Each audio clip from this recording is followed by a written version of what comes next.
नमस्कार दोस्तों, story audio book Mumbai channel में आपका स्वागत है। अगर आपको ये कहानी पसंद आती है तो चैनल को सब्सक्राइब करें। तो चलिए शुरू करते हैं।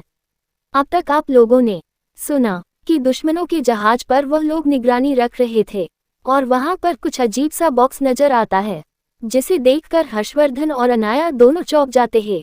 उन दोनों का ऐसा रिएक्शन देखकर जॉर्डन भी थोड़ा परेशान हो गया। वह पूछता है, क्या हुआ, आप लोग इतना चिंतित क्यों हैं?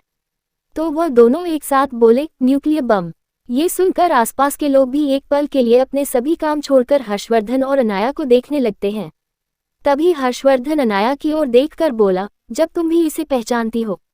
और अनाया भी वही सवाल हर्षवर्धन को पूछती है, लेकिन दोनों कुछ नहीं बोलते।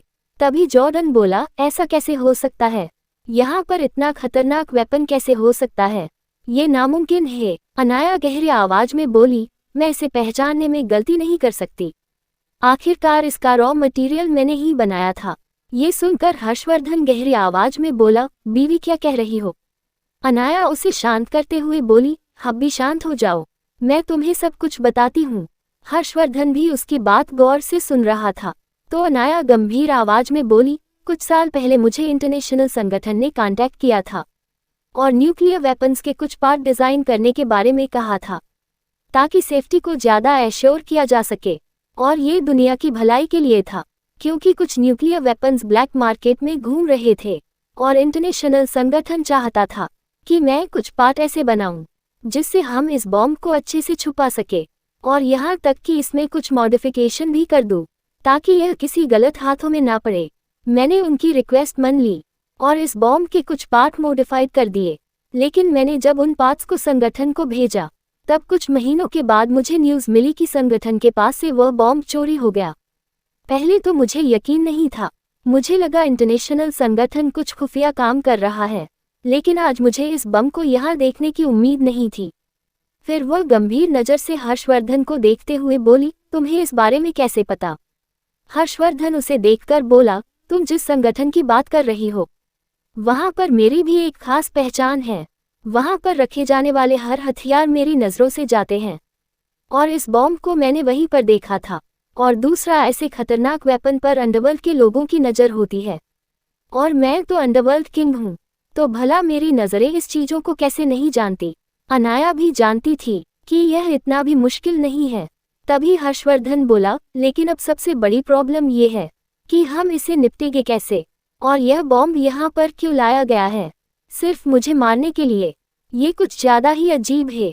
अनाया स्क्रीन को देखते हुए बोली, इस बारे में तो हमें तभी पता चलेगा जब हम उनमें से किसी को गिरफ्तार कर लेंगे। तब तक के लिए हमें ऐसा ही प्रिटेंड करना है कि हमें इस बारे में कुछ नहीं पता।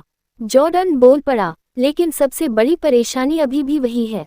अगर कुछ गड़बड़ हुई या फिर उन लोगों ने किसी और रीजन से वह एक्टिव कर दिया, तो हम बहुत बड़ी मुसीबत में पड़ जाएंगे।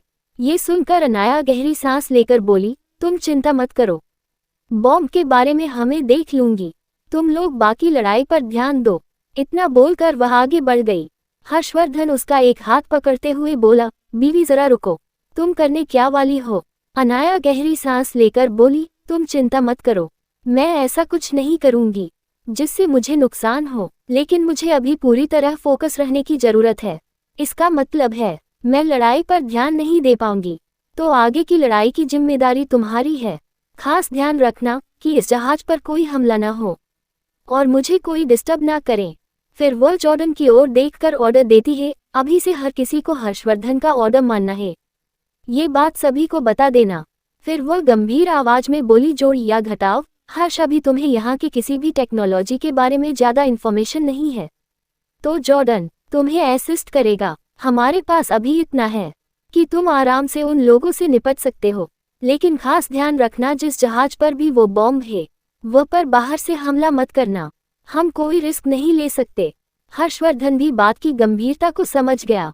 वह तुरंत बोला, ठीक है, जैसा तुम कहो वैसा हम करेंगे। इतना बोलकर वह जॉर्डन की ओर इशारा करके बोला, चलो हम अभी बाहर जाते हैं और आसपास की चीजों को अच्छे से एनालाइज करते हैं।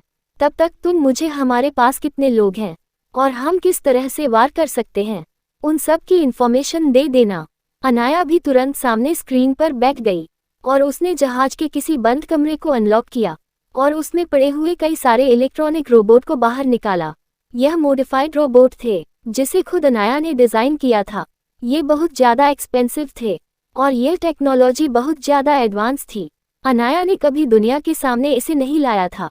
वह हमेशा ही छुपकर इसका इस्तेमाल करती थी, क्योंकि अगर किसी की भी नज़रों में वह रोबोट आ जाते तो हर तरफ परेशानियां आ सकती थी, क्योंकि वह रोबोट किसी मरते देश को जिंदा करने की ताकत रखते थे। इसी तरह इन रोबोट का इस्तेमाल गलत काम करने में बहुत अच्छा हो सकता था। इसीलिए अनाया हमेशा ही इसे छुपा कर रखती थी, क्योंकि इन सभी रोबोट में कुछ खास तरह की सिस्टम थी।